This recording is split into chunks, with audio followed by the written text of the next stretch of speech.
যারা বিদ্যজন তাদেরকে মোমবাতি নিয়ে মিছিল করেছিলে, আপনি ইনসাফ দেবেন বলেছিলে। বাংলার মায়ের কাছে আপনি লক্ষ্মী ভান্ডার দিয়ে কিনতে পারবেন না। এই বাংলার বীরত্বর বিচার চাইছে মমতা ব্যানার্জি, এই বাংলার বিচার চাইছে, বিচার চাইছে, এই বাংলা বিচার চাইছে, হাসপাতালের বিচার চাইছে মমতা বন্দ্যোপাধ্যায়। আজকে সংবিধান প্রণেতার বংশধরেই মঞ্চে আছে।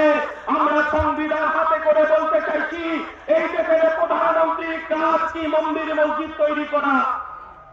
এই বাংলার মুখ্যমন্ত্রীর কাজ কি মন্দির মসজিদ তৈরি করা? মাননীয় মুখ্যমন্ত্রী, আপনি শুভেন্দু অধিকারীকে দিয়ে আপনি বলতে চাইছেন ধর্ম ধর্ম খেলা করতে চাইছে। 1992 সালে ফিরে যান। এই বাংলার মুখ্যমন্ত্রী ছিল জ্যোতি বসু। যখন 1992 সালে আমরা ভারতবর্ষের স্থাপত্য, ভারতবর্ষের ধর্মনিরপেক্ষতা, এই শুভেন্দু অধিকারীর দল বিজেপি আজ বাবরি মসজিদ ধ্বংস হলো, তখন এই রাজ্যের মুখ্যমন্ত্রী জ্যোতি বসু বলেছিলেন, আমি আমার পুলিশ প্রশাসনকে বলে দিয়েছি এই বাংলায় দাঙ্গাবাজরা কখনো সিপিএম হতে পারে না, এই বাংলার দাঙ্গাবাজরা কংগ্রেস হতে পারে না। আমি আমার প্রশাসনকে বলে দিয়েছি মাথা লক্ষ্য করে গুলি করতে।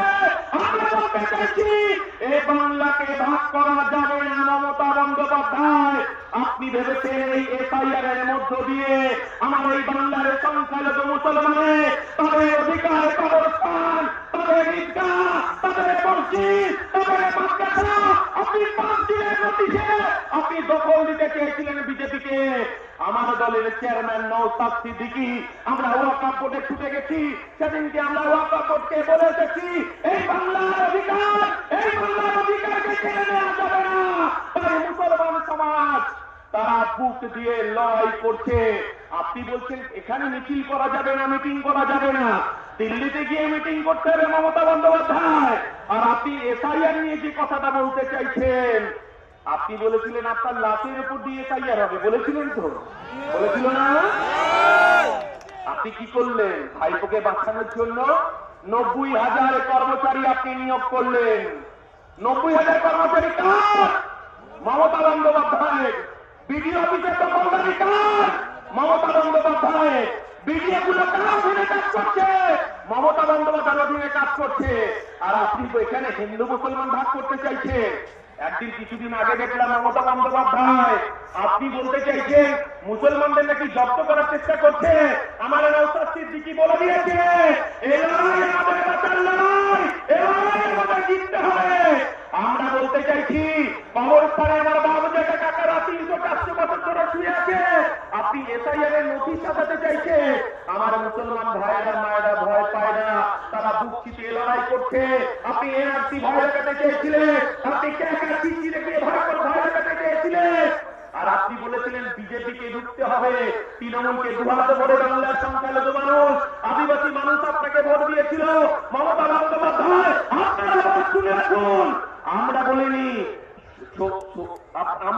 বিজেপি রাজ্য সভাপতি কি ভট্টাচার্য, উনি বলেছেন কি ভট্টাচার্য, আমরা বলিনি। উনি কি বলেছেন? উনি বলেছেন 1998 সালে তৃণমূলের জন্মলগ্নে যেখানে জন্ম হয়েছিল লেবার রুমে, সেদিন যদি অটল বিহারী বাজপেয়ী, লালকৃষ্ণ আদবানি, জর্জ ফার্নান্ডেজ, রাজনাথ সিং যদি উপস্থিত না থাকতো এই তৃণমূলের দলটার জন্ম হতো না। আর আমরা বলতে চাইছি 1998 সালের পর থেকে আপনি বিজেপির সঙ্গে সংসার করেছেন। আপনি কখনো রেলমন্ত্রী, আপনি কখনো কয়লা মন্ত্রী, আমরা দেখেছি মমতা বন্দ্যোপাধ্যায়। আপনি বলতে চাইছেন বিজেপি এতদিন পরে একটা ঘুম ভাঙলো, আপনি এই বাংলাকে ভাগ করতে চাইছে, এই বাংলার অধিকারকে আপনি বিজেপি হাতে তুলে দিতে চাইছে। আমরা মাঝখানে চলে এসেছি, এটা আপনার গায়ে জ্বালা বেঁধেছে, নওশাদকে ভয় লাগছে।